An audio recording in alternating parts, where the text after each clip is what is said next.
Tuhan, kita akan melihat Alkitab kita dalam Daniel 12 ayat yang ke-10. Firman Tuhan berkata, banyak orang akan disucikan dan dimurnikan dan diuji, tetapi orang-orang fasik akan berlaku fasik.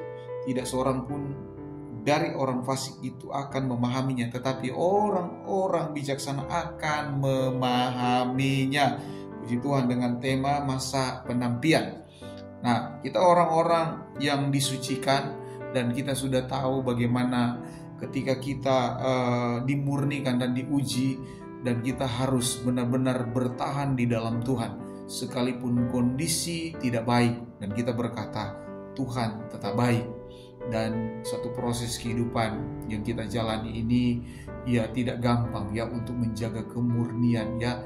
Bagaimana kehidupan hubungan kita dengan Tuhan harus benar-benar teruji. Jangan sampai kita disebut adalah orang-orang fasik ya, karena orang-orang fasik disebut di sini akan berlaku fasik ya.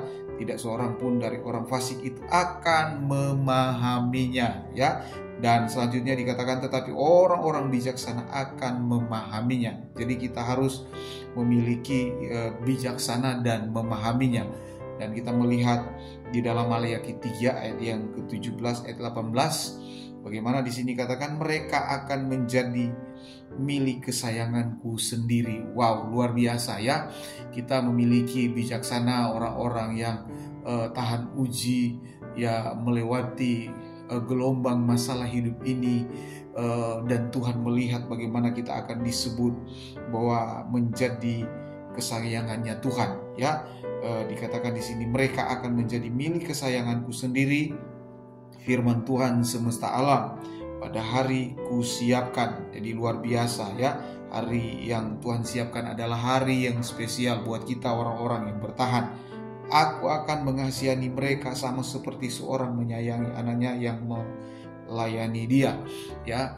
Jadi Tuhan itu memiliki belas kasihan. Dia tidak tega melihat kita yang sudah berjuang hidup ini setia kepada Tuhan, melayani Tuhan, beribadah kepada Tuhan ya, walaupun diterpa masalah, tantangan, tapi aku berkata Tuhan tetap baik. Ini luar biasa. Karena dalam Alkitab berkata juga dalam ayat 18 ya, maka kamu akan melihat kembali perbedaan antara orang benar dan orang fasik, antara orang yang beribadah kepada Allah dan orang yang tidak beribadah kepadanya.